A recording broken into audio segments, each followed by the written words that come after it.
boa noite. Tudo bem? Muito obrigada por vocês terem vindo. Esse é o Papo Justo.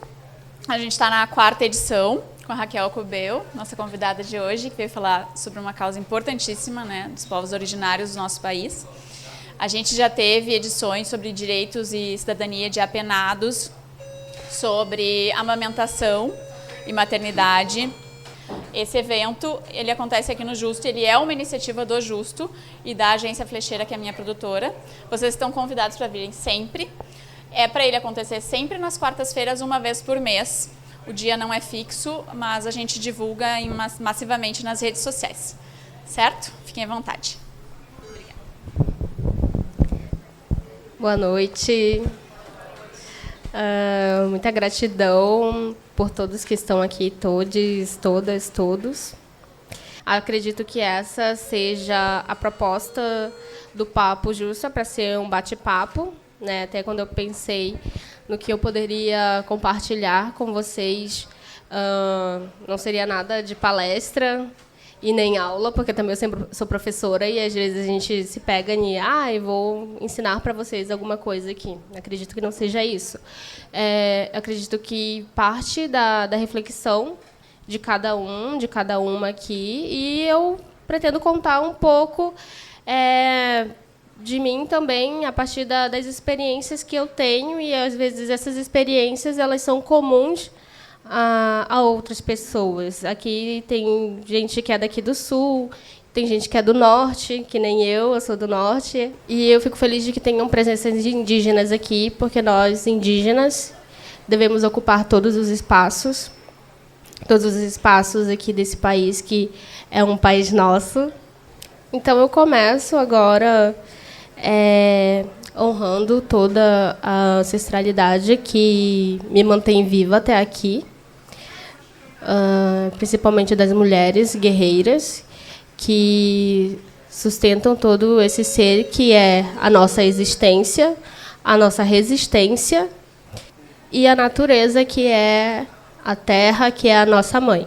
Eu tenho uma pequena escrevivência que eu fiz a partir de uma disciplina da URGS, onde eu sou estudante de mestrado, e que se chama bem assim: O que quer uma mulher indígena além do céu? Inicio esse texto questionando a mim mesma, ou a você que o lê, ou vocês que escutam, se sabemos a origem das coisas e do mundo que conhecemos hoje.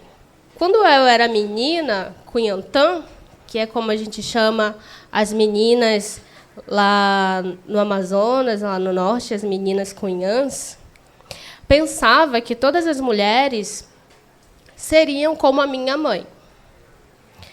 Margarida, cabelos longos, de cor bem preta, e olhar fixo que se estreitavam na lida dos afazeres. Nos meus primeiros anos da infância, o tempero da vida era a pimenta de cheiro na caldeirada. Logo, eu e os meus 3 irmãos nos lambuzávamos na delícia do beiju recém-feito, aquele beiju bem quentinho e torrado, pirão e peixe assado aos domingos. Isso era sagrado. Nos domingos era dia de ir à missa, costume de tradição cristã, a religião dos colonizadores. Isso, Margarida, minha mãe, aprendeu na comunidade de origem dela, com os padres e no colégio das freiras. Nas histórias que ela contava, dizia que se não cantasse bem a música das freiras, levava um baita puxão de orelhas. Para o nosso espanto, de nós, seus filhos, crianças livres nas brincadeiras do quintal. Ainda pequena, eu, já leidora da língua portuguesa, essa também imposta pela colonização, menina curiosa, remexendo os papéis da minha mãe, achei uma certidão de nascimento. Mas era uma certidão de nascimento diferente. A certidão de nascimento da minha mãe que muitas vezes a gente conhece como RANI, que é um registro que é emitido pela FUNAI, que é um registro, um documento dos brancos para dizer que a gente é indígena, que a gente é índio. Então, é com esse texto de memória da minha infância que eu começo esse bate-papo. E convido cada um de vocês a também remexer esses baús de memórias e de ancestralidade que a gente tem, porque cada um tem a sua origem, independente de ser indígena, branco, negro, são as memórias que a gente tem e isso é uma coisa sagrada. Então, eu vou me sentar um pouco também para ficar um pouco mais à vontade. Então, como eu me apresentei antes, eu sou a Raquel. E até quando pediram para fazer o evento do bate-papo, vez ou outra a gente tem que se apresentar para algum lugar, uma instituição. Pedem que a gente faça a nossa biografia e a gente se vai, muitas vezes, pelo caminho do que eu faço, o que eu fiz, em que eu sou formado ou formada, por exemplo. Eu não gosto de fazer isso, porque eu acredito que cada pessoa ela é a sua essência, ela não vai ser a sua formação, ela não vai ser o seu diploma, ela não vai ser aquilo que ela faz enquanto profissão, quem tem profissão, né? E eu convido vocês a pensar na existência até mesmo do planeta, esse que a gente vive, que a gente chama de Terra, e pensar nessa vida toda que nós temos. Acho que a partir da existência humana, pensar numa linha do tempo em que a gente pode ver tudo aquilo que aconteceu numa linha do tempo menor do que aquilo que a gente pensa em séculos, em décadas, que parece muita coisa. Até mesmo quando eu estava na escola, eu gostava de um exemplo que o professor usava de linha do tempo enquanto um dia. E até pensar se esse dia, enquanto tempo da nossa existência aqui nessa Terra, se ela, de repente, tem um fim. Né? Que nem a gente fala muito o fim do mundo, o fim dos tempos, a própria queda do céu, que é uma referência também trazida pelos xamãs e Yanomamis. Como que a gente pensa nessa existência? E até mesmo a história do Brasil, porque antes desse tempo que os livros de história, que são livros de histórias feitos por esses colonizadores e que segue até hoje, que a gente poderia dizer que é a história do branco, que toda essa história ela vai começar a partir dali. E que, a partir dali, as pessoas que já estavam aqui, no caso nós, povos originários, a gente estava aqui por acaso. Né? A história é essa que se diz como verdadeira, vai contar a partir dali. E até me lembra esses tempos de escola que o que eu aprendi, eu não cresci numa aldeia, por exemplo, eu já cresci na cidade, com a minha mãe. Por isso que eu conto que a minha mãe ela encarava com os olhos cerrados, com os olhos bem fixos, essa realidade de encarar o mundo sendo mulher indígena, fora da sua terra ancestral.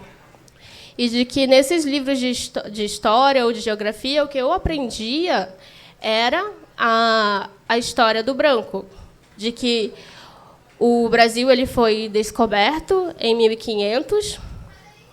Não sei quantos professores ou professoras tem aqui. Quando a gente vai ver os livros didáticos, ainda aparece assim. E a gente escuta, às vezes, eu fico prestando atenção quais que são as palavras que nós usamos e como que a gente vai repetindo isso. Porque desde que o Brasil foi descoberto, desde o descobrimento do Brasil, a gente lê isso a partir dessa história do branco, porque eu não leio enquanto descoberta. Para mim, foi invadido. Essa invasão do Brasil em 1500. E até a própria geografia, como que a geografia na escola faz isso com a gente também. Desde criança, a gente vai aprendendo essas coisas. De que, na geografia, as pessoas que saem dos seus territórios, não tem alguma coisa, essas pessoas são tratadas como migrante, é falado em imigração. Isso eu aprendi na escola também. E a gente sabe que não. Que daí a gente está aqui, por exemplo, eu vim de Manaus, que não Manaus, que é a minha cidade natal, e que vim para outro estado e de cultura e coisas bem diferentes. E como que eu sou vista aqui por essa sociedade? Tu é migrante, tu saiu lá do teu país, o que tu está fazendo aqui? Índia. Que é como a sociedade me trata, né? Tem até um poema da Eliane Potiguara, que é um dos livros que eu trouxe hoje. Eu trouxe alguns livros que não sei se é familiar para alguns de vocês. Que nesse livro da Eliane Potiguara, ela fala o que eu faço com essa minha cara de índia.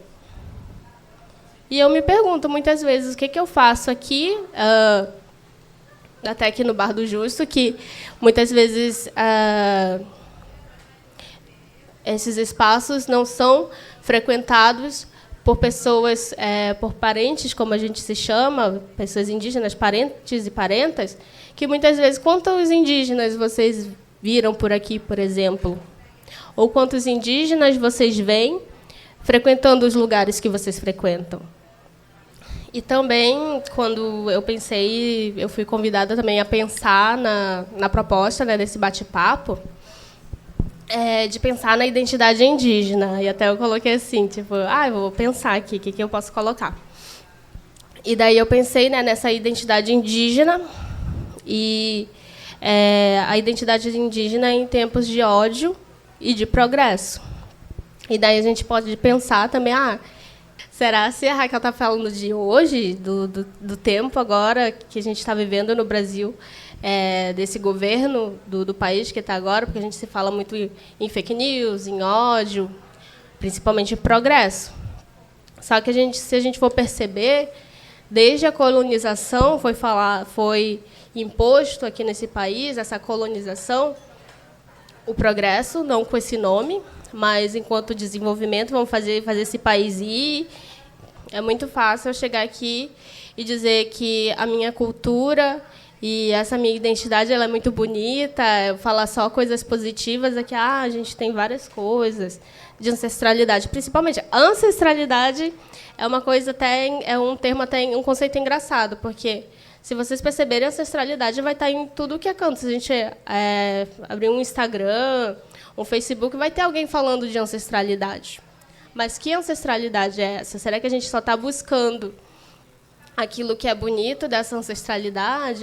Eu vou evoluir o meu espírito, meu espírito vai encontrar com esses meus ancestrais ou com esses meus antepassados e evoluir espiritualmente. E quando eu penso na minha espiritualidade e na espiritualidade enquanto povos, porque não é só um também, muitas vezes essa ancestralidade é o que me mantém e que mantém muitas existências indígenas aqui ainda.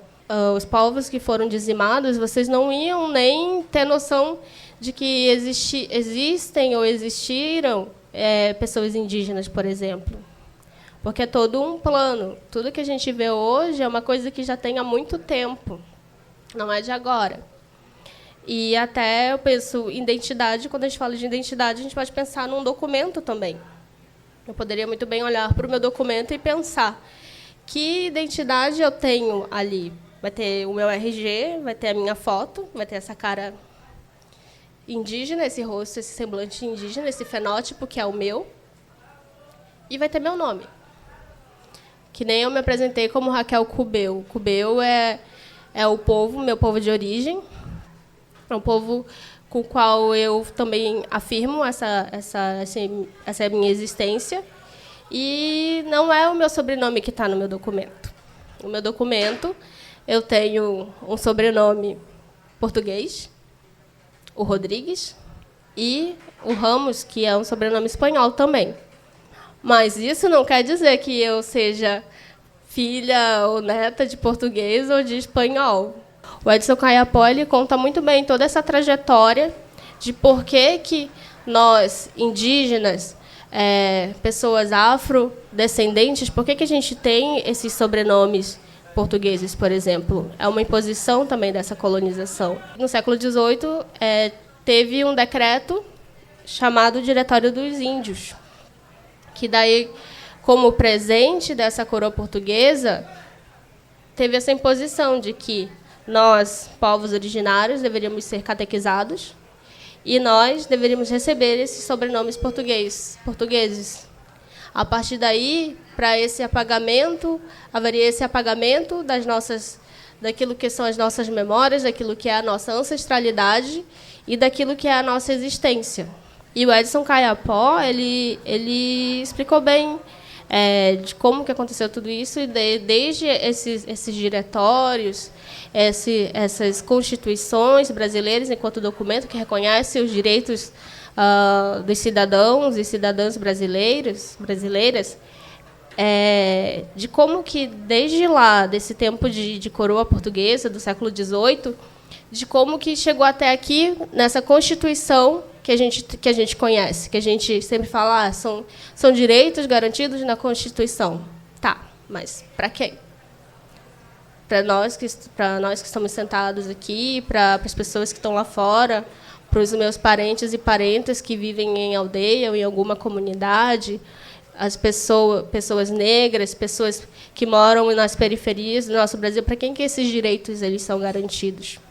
Mas como que poderia chamar atenção um evento com uma pessoa indígena? Não sei como que fica no imaginário das pessoas, como que é, por exemplo, uma pessoa que vem, por exemplo, com um cocar cheio de pinturas, ou que veio, por exemplo, de uma aldeia, ou que fala a sua língua materna, a sua língua do seu povo, como que a gente, muitas vezes, pensa a partir desses estereótipos.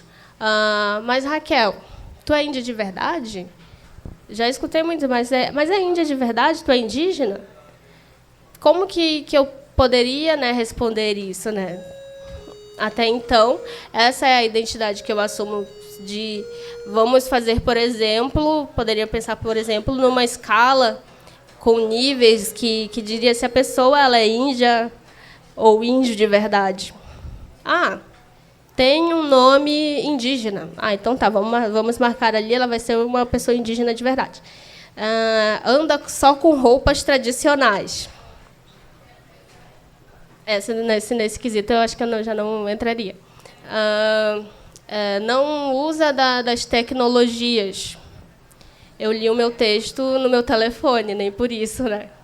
E vários estereótipos que a gente tem, muitas vezes, no imaginário, e que coloca todo mundo que é indígena num balaio só. Num paneiro, nós poderíamos falar que é um cesto tradicional. E que, muitas vezes, faz parte da ideia colonizadora. Tem histórias que são engraçadas e estranhas, ao mesmo tempo. Porque uma vez eu estava lá na Redenção, acho que tem uns 2 meses, 3 meses, mais ou menos, para uma performance artística. E daí, com esses amigos, a gente fez uma intervenção em que eu ia caracterizada, ia com uma pintura vermelha no rosto. Dava para ver que eu estava sendo uma indígena, de fato, e carregando uma terra dentro de um carrinho de mão. Até então, uma pintura facial, uma pintura indígena, tudo bem, tá? Você está ali, você está indígena. Eu estava indígena. Só que eu estava com um vestido que era um vestido um figurino, como a gente chama, era um figurino para essa apresentação, que até a gente fazia uma releitura da Antígona, que é uma peça assim, bem conhecida, já antiga e tal. E eu estava com um vestido vermelho que eu acho que fazia um pouco dessa releitura de Antígona. Que Antígona que não tem nada a ver com cultura indígena nem nada. Aí, na hora que ia começar, que eu tinha que fazer o que eu tinha combinado com os meus amigos, chegou uma senhora super espantada, olhando para mim e falando assim, nossa, e me olhando de cima a baixo. Nossa, você é indígena, né? Sou indígena. E eu sem graça, porque eu já estava assim, bem concentrada. Eu sou assim. E daí ela, tá, mas tu é indígena, mas tu tá vestida. mas tu tá vestida. E eu fiquei, ai, meu Deus, eu tenho que começar agora. Como é que eu vou explicar para essa senhora aqui que eu tô vestida? Por que que eu tô vestida? Foi engraçado, assim. Eu achei uma situação engraçada, mas também achei estranha. De como que para esse senso comum, como a gente chama, como que está no imaginário das pessoas uma identidade indígena, só que uma identidade indígena folclorizada também. A nossa vestimenta é vista como folclore, a nossa própria história do nosso povo, porque a nossa história não está sendo contada como deveria ser nos livros. A nossa história indígena, enquanto vários povos aqui do Brasil, não está sendo contada desse jeito, está sendo contada ainda como folclorizada. As nossas próprias línguas indígenas também, de que outra situação engraçada e estranha, de que na universidade, na URGS, por exemplo, eu já fui perguntado se eu sabia tupi. A pessoa que perguntou não sabia de que povo eu era, dessa diversidade de povos que tem. Os povos indígenas do Brasil, de norte até aqui sul do país, essa divisão que foi feita, com linhas que delimitam onde que a gente pode estar ou não, onde que a gente nasceu, o que a gente vai ser ou não, elas não vão dizer quem somos nós. Essa diversidade de povos não vai caber, por exemplo, nessa terminologia índio. E desde essa invenção chamada Brasil, desde 1500, para chegar a essa Constituição do Brasil, por exemplo, tem o Diretório dos Índios. Então, 2 constituições antes dessa que a gente conhece, em nenhum momento foi citado os direitos e pessoas indígenas reconhecidas como cidadãos ou cidadãs brasileiros e brasileiras. E nessa Constituição que a gente conhece hoje, aparecem duas vezes, em 2 momentos, trechos que falam dos direitos dos povos indígenas, tanto do respeito à cultura e essa diversidade dos povos, quanto aos seus territórios. Mas por que aparece, né? Será que de repente deu um estalo e alguém se lembrou, né? Se deu ao trabalho de lembrar que no Brasil existem povos indígenas? Não. Nada do que a gente tem hoje, os direitos que nós constitucionalmente temos, nada foi de graça, nada foi dado, nada foi porque lembraram da gente, porque tiveram essa consideração. Não, foi luta. Luta e luta e muita luta. Tem um livrinho aqui que é do Ailton Krenak. Esse é um dos últimos livros que ele lançou, que são as ideias para adiar o fim do mundo, né, que nem eu falava desse fim do mundo. E o Ailton Krenak, ele é uma dessas pessoas que estavam ali lutando por esses direitos constitucionais que são nossos também, de sermos enxergados enquanto seres humanos, enquanto pessoas. Porque desde lá, esse Diretório dos Índios, eles diziam, eles são pessoas. A gente descobriu que eles são pessoas também. E que eles devem ser catequizados, que eles devem ter nome português, que eles devem só falar a língua portuguesa. E essa Constituição, o Ailton Krenak, ele foi no Congresso lá nacional, na Câmara dos Deputados, e fez um discurso que, se vocês procurarem, quem não conhece, pode procurar depois no YouTube, que ele pintou o rosto dele com a tinta de genipapo, que é a tinta que a gente usa para as pinturas. Então, a partir disso, isso lá na década de 80, olha, se a gente pensar nessa linha do tempo, enquanto o dia pouco tempo faz. Tudo que a gente tem hoje é uma coisa assim mínima. E a gente vê que hoje é uma coisa que está retrocedendo. Imagina a gente lutar tanto e chegar agora nesse momento, a gente ter que fazer tudo que a gente vem resistindo desde sempre. Até tem algumas lideranças que falam: nós indígenas, a gente está resistindo há tanto tempo, mas será que as pessoas agora que não tiveram, por exemplo, ter que lutar pela própria sobrevivência, será que essas pessoas vão ter essa mesma resistência que a gente tem? E até enquanto educação, lembrando um pouco até da formação que eu tive na faculdade, eu entrei na faculdade até mesmo pelas cotas do ProUni, que, se a gente for pensar também, é uma coisa que faz, acho que tem uns 10 anos, mais ou menos, de ProUni. Foi assim que eu entrei na faculdade, me formei professora. Pensar nas leis de diretrizes e bases da educação, que é essa que a gente tem hoje. A educação indígena, os povos indígenas, eles são citados pelo menos umas 15 vezes nesse documento. Essa LDB, que a gente chama, de 1996, um dos relatores dela foi o Darcy Ribeiro. Quem já estuda a causa indígena, por exemplo, já sabe que o Darcy Ribeiro ele foi uma pessoa, um pensador que pensava, né, a partir dessa cultura indígena. Ele tem um livro, por exemplo, chamado Povo Brasileiro, que vai contar a história do povo brasileiro a partir das matrizes que formam esse povo, que a gente chama, muitas vezes, de miscigenação, que é a matriz indígena, a matriz afro e a matriz europeia. Por exemplo, o meu fenótipo, que é como que esse jeito que eu me reconheço, é indígena. Mas na minha família também tem pessoas negras. A parte da família do meu pai é negra. E como que eu vou construindo essa identidade a partir dessa miscigenação que não foi tranquila, né? Não foi uma miscigenação, ou até mesmo sincretismo, o sincretismo religioso.